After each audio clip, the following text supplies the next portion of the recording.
The chase that feels like love. You know that feeling. Someone pulls away and suddenly, they are all you can think about. You are checking your phone every few minutes.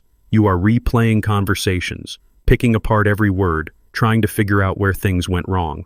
And you tell yourself this is just how deeply you feel, that this intensity, this need, this is love. But it is not. What you are actually feeling is your nervous system in full panic mode, the anxiety, the obsession, the constant need to know where you stand. That is not love making you feel that way. That is your attachment system sending out an alarm. And here is the part that changes everything. That alarm was installed long before this person ever came along. Psychologists call it anxious attachment. And the people you end up chasing the hardest are almost never the ones who are actually good for you. They just feel familiar. And for a lot of us, familiar has always meant just out of reach. Where this pattern actually comes from. John Bowlby was a British psychiatrist who spent his entire career asking one question. Why do people bond the way they do? And what he found genuinely rewired how we understand human connection. Every adult alive today formed an attachment style in the earliest years of their life, shaped entirely by one thing, how reliable and emotionally present their caregivers were. If your needs were met consistently, if someone showed up for you, you developed what psychologists call secure attachment. But if love in your home felt unpredictable, sometimes warm, sometimes cold, sometimes just gone, your brain drew a very specific conclusion, that love is not something freely given. It is something you earn, something you fight for, something that could vanish the moment you stop trying. So your nervous system built a response around that. Chase harder, need more, never fully settle because the moment you do, it might all fall apart. That was not weakness in you, that was intelligence. Your brain protected you the only way it knew how.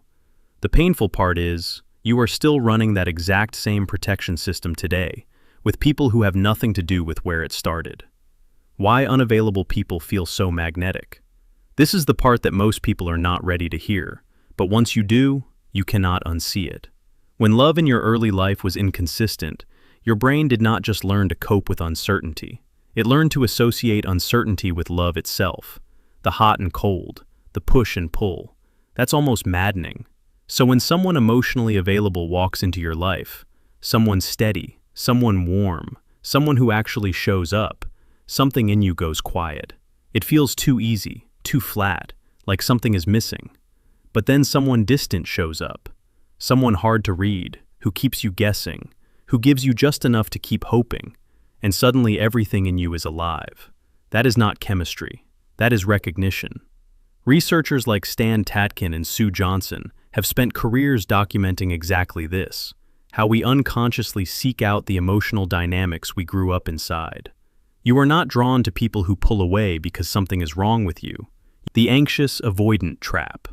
If you have ever been the one always reaching while they kept pulling back, you already know this dynamic. You just might not have had a name for it. Psychologists call it the anxious avoidance cycle, and it is one of the most exhausting patterns two people can fall into together. The anxiously attached person wants closeness, real closeness.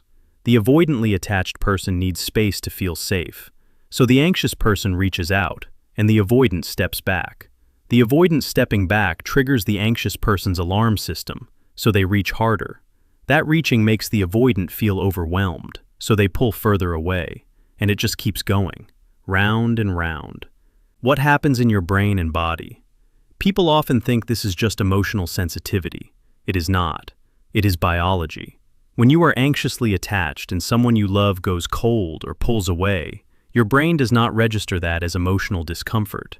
It registers it as a threat. Your cortisol spikes. Your heart rate climbs.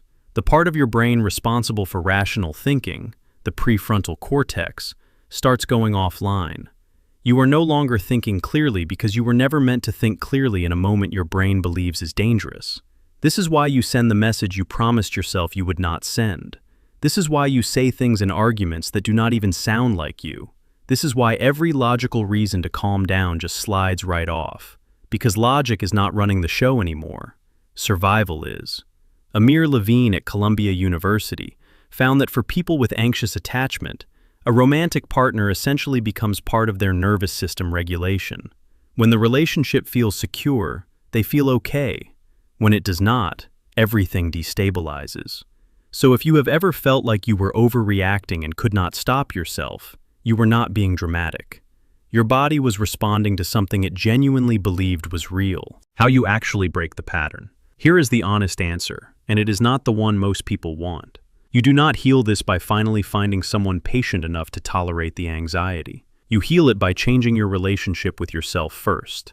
Attachment styles are learned, and because they are learned, they can be unlearned.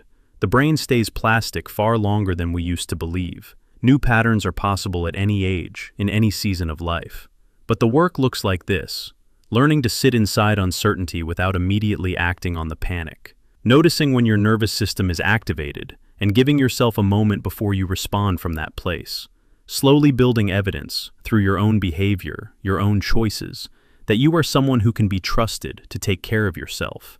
Therapists trained in emotionally focused therapy, the approach Sue Johnson built, work with exactly these patterns, and the outcomes are real. People do change this, not by willing themselves to feel differently, but by slowly, consistently rewiring what safety feels like. Because here is what is actually true. The chase was never really about the other person. It was about something you needed to prove, that you were lovable enough, that you were worth staying for. And no one who could not show up consistently was ever going to give you that proof. If something in this landed a little too close, that feeling is worth paying attention to. Drop a comment and tell me which part hit hardest. You are almost certainly not the only one.